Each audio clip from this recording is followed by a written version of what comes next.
Mitch's fundraiser for MenCap, 1,000 kilometres on foot through Italy on the Via Francigena.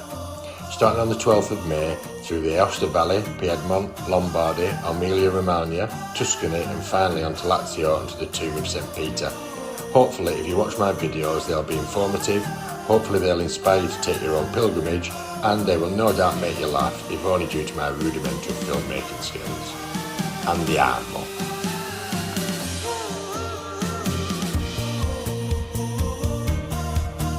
Tomorrow I set off to Geneva from Manchester, and from there we'll be taking a short bus journey to my starting point, from where I will walk on the Via Francigena, an ancient medieval pilgrimage route, and I will walk all the way down to Rome, hoping to do it in around 32 days and hopefully arrive in Rome on or before the 14th of June.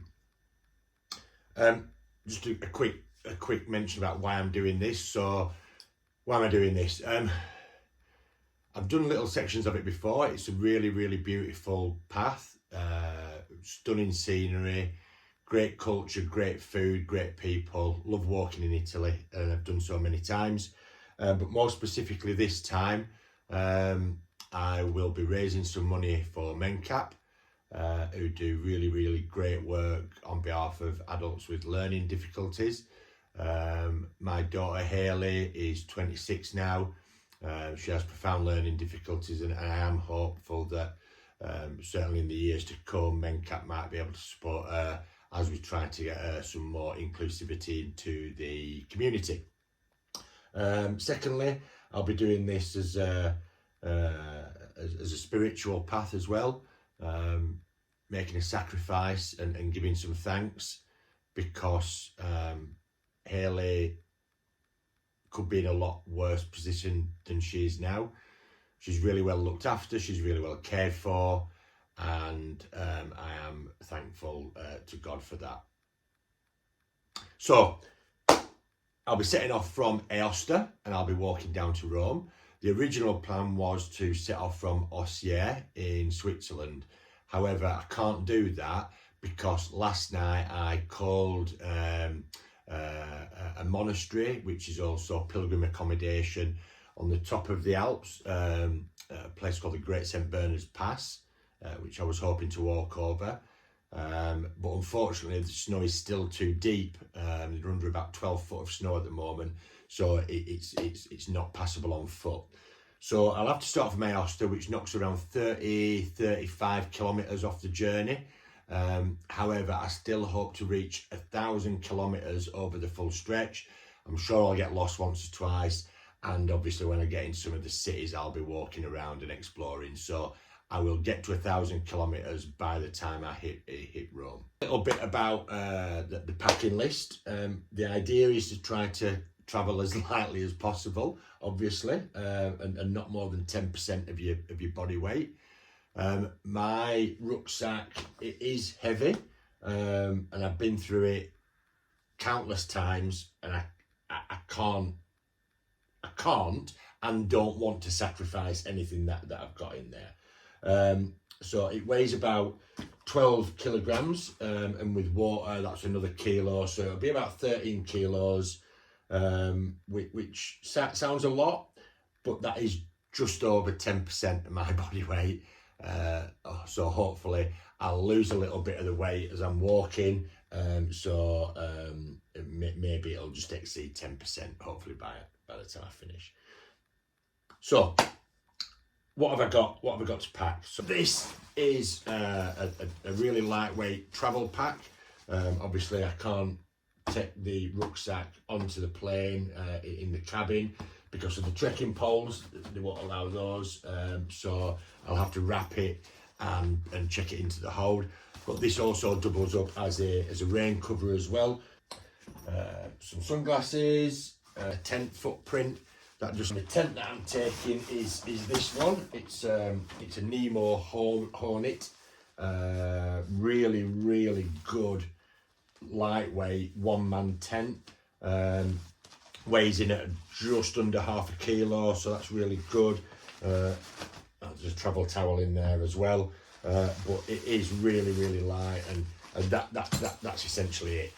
That's the tent. So it's really small. Obviously the poles are in there as well, and the pegs, but that only takes about 5 minutes to put up and take down. So I will be camping probably 4 to 5 nights on the bounce, and then what I plan to do is stay in either pilgrim accommodation, hostellos, or maybe hotels for a bit of luxury and somewhere to have a shower and recharge all my electrics. My guidebook's in there as well. Shouldn't really need it. The path is really well signposted, but just in case, and something to read at night as well. Credenzial, which is a pilgrim's passport. As you're walking through Italy, you take a stamp every town you pass, and when you reach your destination, you receive your testimonium, which is a certificate proving that you've made the pilgrimage on foot. I have one stamp in there already, which was from Canterbury last weekend. Myself and my wife went down there. I've received a pilgrim's blessing in the cathedral and received my first stamp here. So electrics, this is probably the heaviest bag that I've got within the pack. I keep everything separate in the pack in these little waterproof bags just in case, but in there a head torch, a spare power bank, a few spare cords, and a plug adapter. This is my first aid and hygiene kit, blister packs, insect repellent, toothbrush, toothpaste, deodorant, Sudocrem just in case I get some chafing, a razor, etc. So again, fairly weighty, but again, need everything in there. This is also electrics. Now this, I've treated myself a little bit, so this is a luxury, but I've treated myself to a little lightweight drone, just to be able to get some really good aerial photography. So, one water bottle, collapsible cup to have a cup of coffee with in the morning.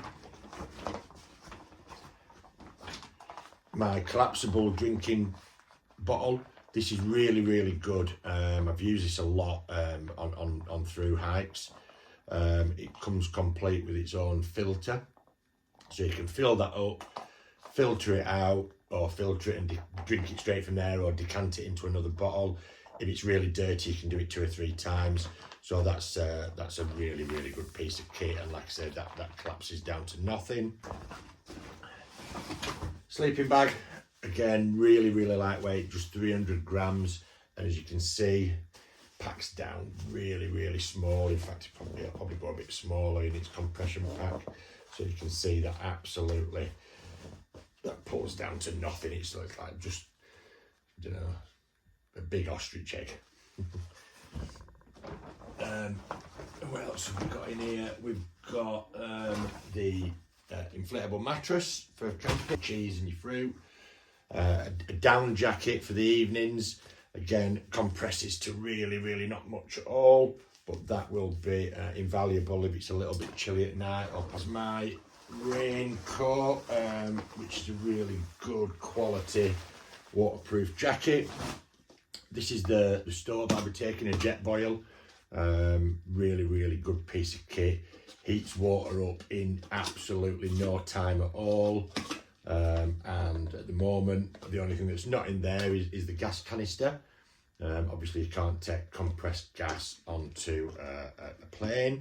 So when I get to Geneva, I will go into town and buy some gas to put in there. My clothes in here as well. Very little in there.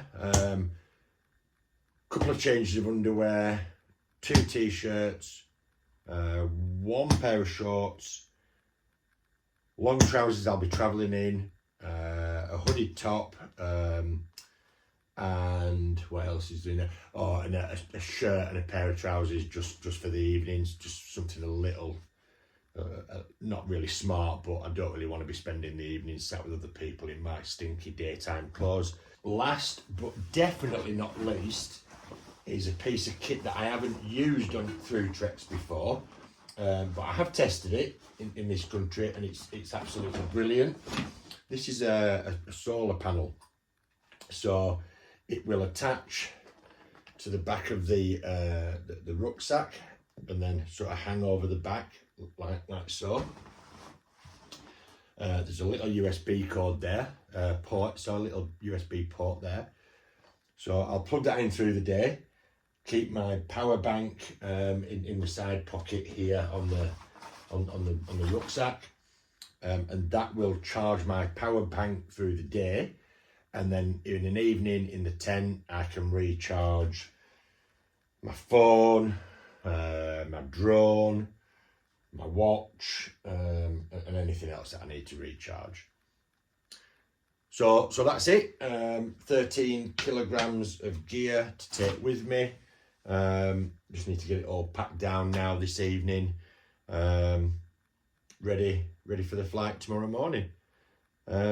So yeah, flight at 7 o'clock, into Geneva at 9, and then I'll have a 3-hour wait until I get the bus from Geneva down to Chamonix, through the tunnel into Courmayeur, and then down into the Aosta Valley.